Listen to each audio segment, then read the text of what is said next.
C'est une séquence où on doit parler de nos partenariats et notamment nos deux partenaires, j'allais dire historiques. Depuis 3 ans, on a monté des partenariats avec les ASH et avec Corum. Donc avec les ASH, dans le cadre, effectivement, la personne qui était à l'époque avant vous, Monsieur Amado, nous avions monté un partenariat autour de tout ce qui était communication, transmission d'informations, et Monsieur Amado va en parler tout à l'heure. Et puis avec Corum, on a monté un partenariat autour de tout ce qui était qualité de vie au travail. Donc l'idée aujourd'hui, c'est de pouvoir communiquer là-dessus. Et enfin, on vous parlera du travail partenarial avec la FN3S, mais ça, Dominique et puis Mickaël vont vous parler de ça plus précisément. Voilà. Bon, merci. Donc je m'appelle Antonin Amado, je suis le rédacteur en chef et l'éditeur délégué des ASH, des actualités sociales hebdomadaires. Donc nous, on est un vieux média puisqu'on célèbre cette année nos 65 ans d'existence. Cela dit, on a beaucoup de projets innovants. Il y a une chose que je voudrais rappeler, parce que quand on est dans le paysage depuis tellement longtemps, on ne s'interroge plus tellement sur son identité, mais les actualités sociales hebdomadaires, c'est avant tout le média des travailleurs sociaux et médico-sociaux. On est à vos côtés dans vos réussites, vos doutes, vos échecs. Notre rôle, c'est aussi de vous proposer des outils et puis enfin des pistes de réflexion pour pouvoir justement faire le pas de côté nécessaire afin d'améliorer ces pratiques et puis d'essayer d'être toujours plus pertinent et plus efficace pour les publics ô combien sensibles dont vous avez la charge. Ce qui est sûr, c'est que nous, on est très content d'être le partenaire du CNAEMO depuis 5 ans. On espère qu'on sera là pour au moins 5 ans. La première des choses, c'est que ce qui est sûr, c'est que personne n'est meilleur expert que vous dans les métiers qui sont les vôtres, et que le rôle des journalistes, en particulier dans la presse spécialisée, c'est vraiment de vous écouter. Donc nous avons sur notre site ash.tm.fr des boîtes de contact qui nous permettent d'être à votre écoute, et sachez que ces boîtes-là, on les lit, je les lis, et qu'on y répond de manière systématique. Donc si vous avez une information à nous faire remonter, si vous avez quelque chose qui vous titille ou des remarques à nous faire, faut vraiment pas hésiter. Nous, on se décline sous 3 formats essentiels. D'abord, le magazine papier qui lui existe depuis 65 ans, le site web sur lequel on produit des informations qui sont originales, c'est-à-dire que les contenus qui sont sur le site web sont originaux et ne sont pas les mêmes que sur le magazine, parce que la consommation aujourd'hui sur le web et sur un magazine papier n'est évidemment pas la même. Et puis enfin, on vient de lancer un podcast qui s'appelle le podcast SMS, donc le podcast du social et du médico-social, que vous pourrez retrouver sur toutes vos plateformes de téléchargement, Apple, Deezer, Spotify, Ocha, en fonction de vos préférences, et qui est publié chaque vendredi, dans lequel on a un invité, un éditorial, et puis l'essentiel de ce que vous devez retenir de l'actualité de la semaine. On espère qu'on va pouvoir développer des services. On a commencé à en discuter un petit peu avec Salvatore Stella, mais des services à votre destination, et notamment des tarifs préférentiels d'abonnement dans les mois qui viennent, et qui vous seront spécifiquement dédiés. Voilà. J'espère que j'ai été clair, et je vous remercie de votre attention.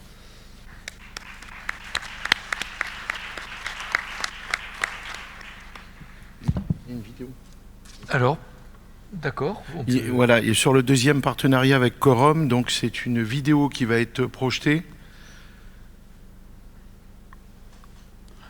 puisque Fabrice Deschamps, donc, qui est vice-président de la mutuelle, ne pouvait pas être là, et donc il nous a envoyé une vidéo.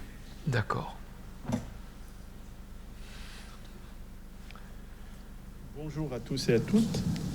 Je vais me présenter tout d'abord. Fabrice Deschamps, vice-président de la mutuelle Corum, partenaire des 40e assises du CNAEMO, qui se déroulent depuis hier à Toulouse. J'espère que vous allez bien, malgré cette crise sanitaire qui nous impacte tous. Je m'excuse de ne pas être parmi vous. Mon agenda ne me le permet pas. En 2 mots, donc, je peux dire chers collègues, puisque j'ai été pendant 35 ans à la sauvegarde de l'enfance du Calvados.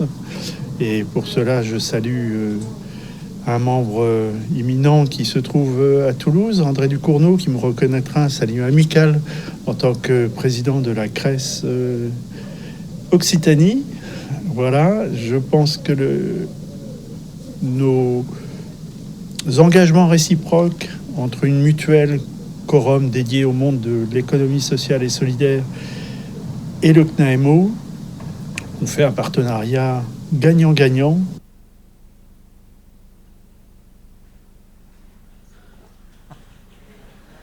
C'est passé un truc.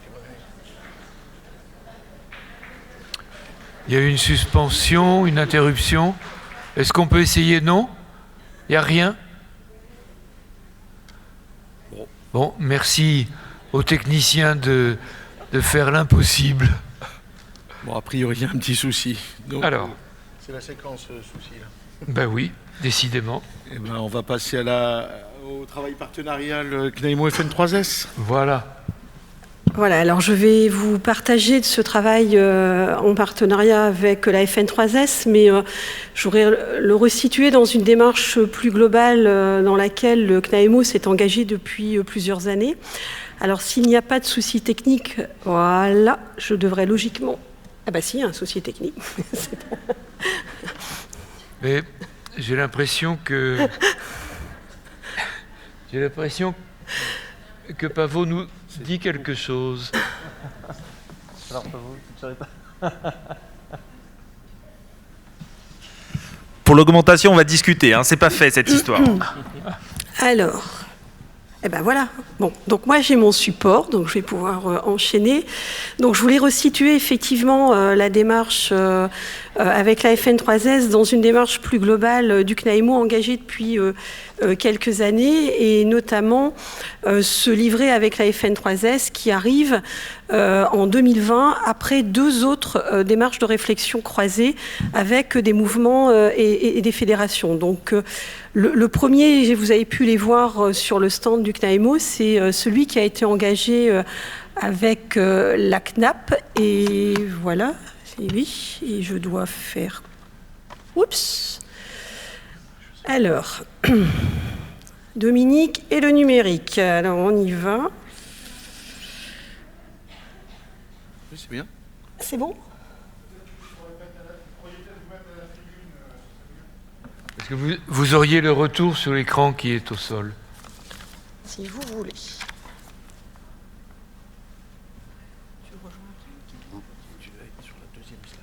Je suis sur la deuxième? Oui. Alors, la marche arrière... C'est le petit bouton rouge à gauche. C'est le petit bouton rouge à gauche. Voilà, on va y arriver.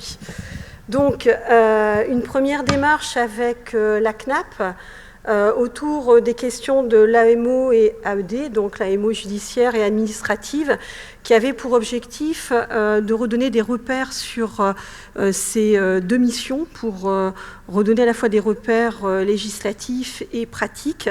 Donc un travail qui a été mené en 2016, juste avant la loi de mars 2016 et qui pourrait aujourd'hui faire l'objet peut-être d'un nouveau groupe de travail avec la CNAP, peut-être pour le réajuster. Donc voilà, c'était une réflexion que nous avions en cours, mais c'est une des premières démarches réalisées donc avec la CNAP. Et le second, élaboré avec le CNDPF sur la question des articulations et des complémentarités entre l'AMO et la GBF. Donc effectivement, on a pris la même démarche de réflexion. Alors, ce qui est intéressant sur les 3 livrets, j'ai eu la chance de participer à 2 d'entre eux, c'est qu'on essaye de garder un peu la même méthodologie en termes d'approche, à la fois de repartir un peu d'un historique de ces missions, de rebalayer les questions législatives, juridiques, et puis après d'entrer dans une approche très pragmatique, parce que la volonté, c'est aussi de donner des outils aux professionnels de terrain pour avoir des repères, re-questionner, réinterroger la pratique, et donc un vrai outil pratique à pouvoir utiliser au niveau des services. Donc le deuxième, et donc celui qui nous concerne aujourd'hui, donc avec la FN3S. Alors on s'était vraiment donné l'objectif de le terminer pour les assises qui étaient au départ prévues en mars 2020. La commission a vraiment donné tout pour y arriver. On a vraiment fait un marathon sur la dernière ligne droite avec la FN3S. Ça nous a valu vraiment du sport, comme on peut le dire. Et on avait atteint cet objectif pour mars. Bon voilà, on pourrait toujours dire qu'on aurait eu un peu plus de temps, mais ce qui était fait n'était plus à faire. Donc voilà, l'objectif avait été atteint pour ce travail, donc autour des questions de l'évaluation, et notamment de l'évaluation clinique. Donc, j'aurais été ravie d'accueillir Annick Pourchel qui a fait tout ce travail en tant qu'administratrice de la FN3S avec nous. Elle a été retenue ainsi que son président, Monsieur Le Petit. Mais donc, c'est Michael Roux qui a été mandaté par la FN3S pour les représenter. Et on va donc ensemble faire un duo pour vous présenter ce livret. Michael pour la FN3S, et je reprendrai la parole après pour le propos du CNAEMO. Alors bonjour. Propos de M. Jacques Le Petit, président de la FN3S. Monsieur le président du CNAEMO, chers collègues, merci de me donner quelques minutes pour présenter ce document élaboré conjointement par nos deux fédérations. Retenu à Paris par une réunion à la DPJJ, je ne peux être parmi vous aujourd'hui et remercie M. Roux qui veut bien être notre porte-parole. Ce travail, c'est une pensée pour M. Denis Bénénou, ancien président de la FN3S, décédé en 2019, qui a soutenu ce projet dès le début. Il appréciait le travail transversal entre mouvements et aurait été fier du résultat. Je remercie les membres du CNAEMO, de la commission, celles et ceux qui ont assuré la logistique de ce projet. Ce document traite d'un sujet qui traverse autant les mesures d'investigation que l'action éducative à domicile. Nous espérons que son contenu servira de débat et d'échange dans les différents services. Bonne lecture et bonnes assises. Petit propos maintenant de Madame Pourchel, administratrice FN3S et membre de la commission de travail. Monsieur le président du CNAEMO, chers collègues, je me joins aux remerciements que Jacques vient de vous adresser avec une attention toute particulière pour les collègues de ce groupe de travail. Un groupe de travail qui a trouvé ses marques progressivement, qui a permis des échanges riches, un partage d'expériences et de points de vue avec nos complémentarités, nos points communs, nos différences et parfois nos désaccords.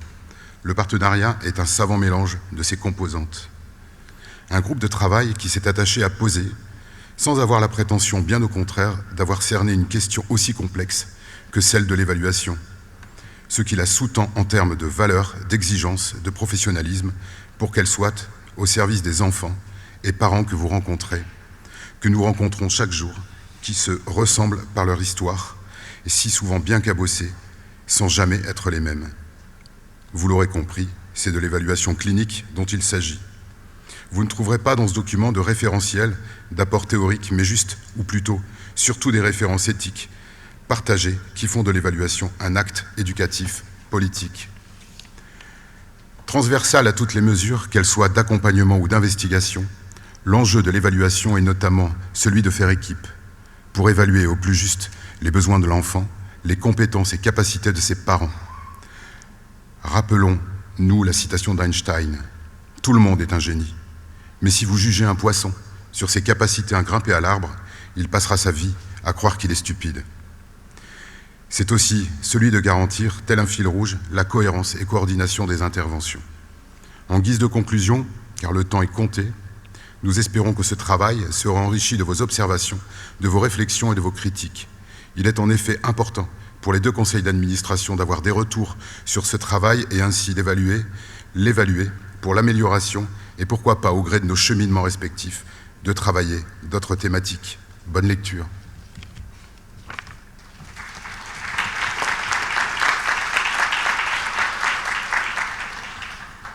Et donc, comme nous l'avons pratiqué durant près de 2 ans dans un croisement, une confrontation des regards avec la FN3S, je vous invite moi aussi dans vos services à revisiter cette question de l'évaluation. Elle est déterminante pour éclairer, garantir la cohérence de nos interventions. Comme le CNAEMO vous y invite souvent, embarquez à bord, prenez de la hauteur et posez-vous autour de cette question. Ce fut pour moi et quelques administrateurs un beau voyage à travers un terrain que nous pensions connu, mais qui nous a ouvert à de belles découvertes. Ce livret se veut donc avant tout un outil qui donne, redonne des repères, mais invite aussi à re-questionner sa pratique. Le CNAEMO et la FN3S, en s'appuyant sur la pratique des mesures d'accompagnement et d'investigation, se sont en effet associés pour reposer ensemble les grands repères de l'évaluation. Repères législatifs, juridiques, mais aussi repères pratiques, tenant compte de la singularité de la famille, prenant en compte les évaluations successives ou concomitantes aux différentes mesures, et ce, afin de garantir la cohérence de parcours de l'enfant. Ce travail conjoint a amené le CNAEMO et la FN3S à une définition partagée de l'évaluation clinique et la rédaction de préconisations en soutien aux pratiques professionnelles. Pratiques individuelles ou collectives, confiance en l'évaluation posée par un autre professionnel ou un autre service. Nous souhaitons que ce livret, ce travail, s'alimente de vos retours complémentaires, remarques et propositions. Notre travail croisé avec la FN3S sur la question de l'évaluation aura été aussi pour le CNAEMO une troisième expérience d'approche partagée entre mouvements sur une question fondamentale qui nous rassemble, celle de la protection des enfants. Gageons que ce ne soit pas la dernière et que s'ouvre prochainement une autre belle réflexion croisée. Merci donc à la FN3S et plus particulièrement à Annick Pourchel. Merci aux administrateurs du CNAEMO, Marie-France Sittler, Éric Labib, Cathy Yapka. Remerciements également et clin d'œil en ce jour d'assises à Sandrine Dottini. Et je conclurai pour ma part, pour résumer ce travail mené, par une pensée de Marcel Proust qui dit « Le véritable voyage de découverte ne consiste pas à chercher de nouveaux paysages, mais à avoir de nouveaux yeux. » Merci à vous.